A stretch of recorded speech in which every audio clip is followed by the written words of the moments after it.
আগের ভিডিও সিরিজগুলোতে আমরা সেলের টপিকগুলো নিয়ে যেমন আলোচনা করছিলাম, আগের ভিডিও সিরিজে দেখবে তোমরা আমরা মাইটোকন্ড্রিয়াকে কমপ্লিট করেছিলাম। আজকে আমরা কি টপিক নিয়ে আলোচনা করব? আজকের টপিকটা হচ্ছে ভ্যাকুয়াল। ভ্যাকুয়াল কথাটা এসেছে কোত্থেকে? ভ্যাকাস, VACCUS, ভ্যাকাস শব্দটা থেকে এসছে ভ্যাকুয়াল। ভ্যাকাস কথাটির অর্থ হলো কি? খালি, অর্থাৎ এমটি।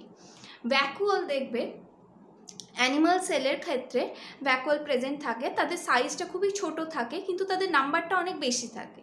কিন্তু প্ল্যান্ট সেলের ক্ষেত্রে ভ্যাকুয়ালটা একটাই ভ্যাকুয়াল থাকে, একটা না অনেকগুলোই থাকে, কিন্তু একটা ভ্যাকুয়াল অনেক লার্জ ইন সাইজ থাকে, অর্থাৎ সাইজটা বড় হয় প্ল্যান্ট সেলের ক্ষেত্রে কিন্তু নাম্বারটা কম হয়।